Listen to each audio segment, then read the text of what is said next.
Guys, आज मेरे दिन की शुरुआत हुई थी सुबह 4 बजे और आज दिन है 11 फरवरी ट्यूसडे। तो यहाँ आज तो कुछ करना नहीं है कि सुबह उठ के नहाना है, धोना है, पूजा करना है। अभी मैं 8 से 10 दिन तक फ्री हूँ। तो बस सुबह के 2 से 3 घंटे अपने सिर पर पढ़ाई में ही लगाना है। तो संस्कृत का रिवीजन करना मेरा बाकी रह गया था, तो उसी को लेके मैं स्टार्टिंग से एक बार रिवीजन उसका कर रही हूँ। एक बार एक ऐसा संडे गिरा था तब मैं उसका रिवीजन कर चुकी हूँ एक बार। तो ये सेकेंड टाइम रिवीजन है मेरा संस्कृत का। तो आप सभी का मेरे चैनल पे बहुत बहुत स्वागत है। एंड जो दोस्त भाई बहन मेरे चैनल पर नए जुड़ते जा रहे हैं उनको बता दूं, मैं एक टीचिंग एस्पिरेंट मदर हूँ।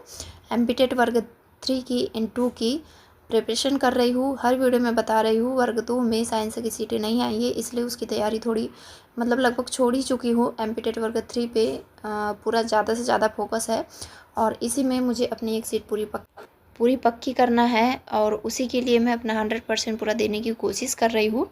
लेकिन होता है ना, अपने लाइफ से एक एक दिन कैसे कम होते जा रहे हैं कुछ पता ही नहीं चलता। हमें लगता है कि अभी टाइम बहुत ज़्यादा है, हम सब कुछ कर लेंगे, लेकिन हम ये नहीं सोच पा रहे कि उस ज़्यादा टाइम से हमारा टाइम कितना जा चुका है। तो यहाँ ना अभी 5 बज रहा था और आज सुबह सिर्फ मुँह धो के मैं बैठी थी पढ़ाई करने।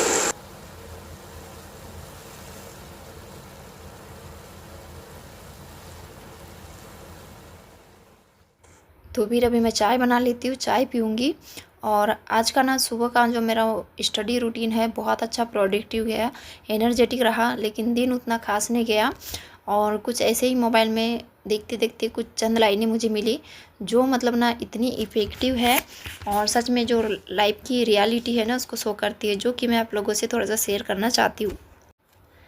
क्या तुम्हें नहीं लगता हम कुछ ज़्यादा ही सोचे जा रहे हैं? लोग क्या कहेंगे, इस बात पर ज़्यादा ही उलझते जा रहे हैं। सोचते हैं वक्त बहुत है हमारे पास, लेकिन दिल और दिमाग की इसी कश्मकश में ज़िंदगी के पन्ने बड़ी रफ्तार से पलटते जा रहे हैं। उतना तो हम जिए भी नहीं हैं जितना हम हर रोज़ मरते जा रहे हैं। तो गाइस, अगर आप इन लाइनों को ध्यान से गौर करेंगे, सुनेंगे ना, तो ये ना लाइफ की एक रियलिटी है। हम सारा यही सोचने में गुजार देते हैं कि हमें हम लाइफ में कुछ करना है, लेकिन लोग क्या सोचेंगे।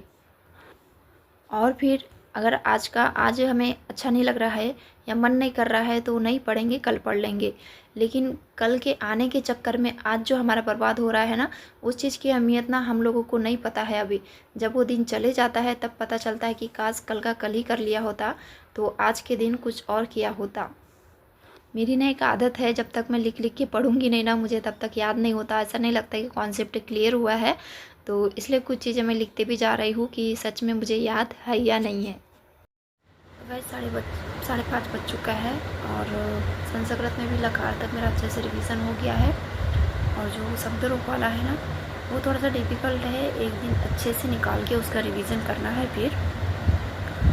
तो अभी मैं सोच रही हूँ मैथ्स की क्लास भी देखूँ, साथ में नोट्स भी बना लूँ। अगर 1-2 क्लास होती है तो 1-2 ही सही। तो फिर ना मैंने सोचा था कि मैथ्स का बनाऊंगी देख के।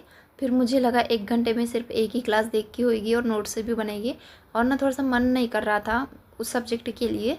तो फिर मैंने सीडीपी की मेरी नोट्स बनाना बाकी था, तो सोचा चलिए उसका जो जितना अभी तक मेरा पढ़ के हो चुका है उसकी नोट्स बना लेती हूँ।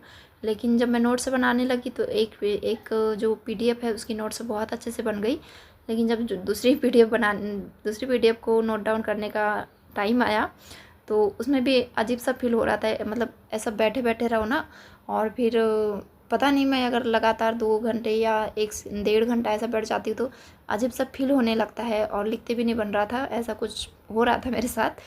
तो फिर मैंने सीडीपी की एक ही जो पीडीएफ है उसी का नोट डाउन किया, और फिर उसके बाद मैंने मैथ्स की जो क्लास है उसको देखी हूँ, उसकी नोट्स अभी नहीं बनाई हूँ।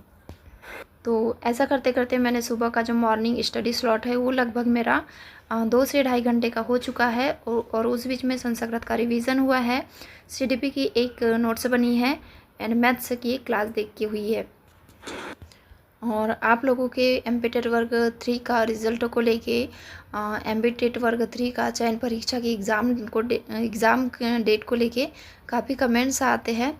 तो चलिए, जो रिज़ल्ट वाली बात है वो तो ठीक है, कि कई लोगों के नंबर ऐसे है बाउंड्री पे है, किसी के 2 नंबर ज़्यादा है, किसी के 2 नंबर कम है। ऐसे जो 5-10 नंबर वाले को है ना, उनको कहीं ना कहीं डर है कहीं हम फेल ना हो जाए, और मतलब जो जिनके कम है कहीं पास भी हो सकते हैं। तो वो स्टडी को लेकर ना काफ़ी ज़्यादा कंफ्यूज है कि हम पढ़ाई करें कि नहीं करें। तो इसलिए चलिए रिज़ल्ट का वेट करना है, वो तो बनता है, मानती हूँ मैं, सभी को रिज़ल्ट का वेट रहता है एग्ज़ाम देते हैं तो। लेकिन जिन लोग एग्ज़ाम डेट पूछ रहे हैं चयन परीक्षा की एमपीटेड वर्ग 3 की, उन लोगों से ना मैं एक ही सवाल पूछना चाहती हूँ, क्या आपका सिलेबस कंप्लीट है? आपकी इतनी पढ़ाई अभी हो चुकी है कि अगर एग्ज़ाम डेट आती है 1-2 महीने के अंदर, तो क्या आप क्वालिफाई कर जाएंगे, अपनी एक सीट पक्की कर लेंगे? अगर इतना आपका पढ़ के हो चुका है, इतना कॉन्फिडेंट है आप खुद में, तो आप वेट कर सकते हैं। क्योंकि एग्ज़ाम डेट कब आएगी, रिज़ल्ट कब आएगा, ये ना कोई भी नहीं बता सकता है। जब ऑफिशियल चीज़ें नहीं हो जाती है तब तक सारे जितने भी यूट्यूब चैनल वाले हैं या बड़े बड़े कोचिंग वाले हैं, वो एक अपना ना बस दिमाग का वो पुलाव पकाते हैं कि नहीं इस तारीख को ऐसा हो सकता है, ऐसा हो सकता है। लेकिन जब तक ऑफिशियल कुछ नहीं आता तब तक कुछ कह नहीं सकते हैं। तो यही कहना चाहूँगी, बस आप अपनी जो स्टडी है कंटिन्यू रखिए, इतना पढ़ लीजिए कि अगर कल को भी नोटिफिकेशन आ जाता है तो खुद में इतना कॉन्फिडेंट रहिए कि नहीं, हाँ मेरा सिलेबस कंप्लीट है, मैं कर जाऊँगा। और मेरे एक बात मतलब साफ साफ मानना है मेरा, कि जो चीज़ हमारे हाथ में नहीं है उसके पीछे भागने के बजाय जो चीज़ हमारे हाथ में है, जो कि अभी हमारे हाथ में पढ़ाई करना, अच्छे से अपना सिलेबस कंप्लीट करना, तो वो चीज़ हमारे हाथ में है तो वो चीज़ करिए। ना कि इस चीज़ को लेके बैठिए कि एग्ज़ाम कब होगी, रिज़ल्ट कब आएगा। वो जब आना होगा तो आ जाएगा। जो आपके हाथ में है, जो कि पढ़ाई करना है, वो आप करते रहिए। और मैं भी यही कर रही हूँ। मुझे इस बात की बिल्कुल चिंता नहीं कि रिज़ल्ट कब आएगा और एग्ज़ाम कब होगी। बस मुझे अपना जो तैयारी है उसको पूरा 100% करके रखना है। तो यहाँ सुबह उठने के बाद आज मैंने झाड़ू वगैरह नहीं लगाई थी, तो अभी स्टडी स्लॉट ख़त्म होने के बाद सारा झाड़ू वगैरह लगाई हूँ, चूल्हा वगैरह पोत लेती हूँ और खाना वगैरह बनाना है। तो इसी के साथ वीडियो भी इन कर रही हूँ। आई होप आप लोगों को वीडियो पसंद आएगा। Bye bye, take care. मिलते हैं फिर दूसरे व्लॉग में।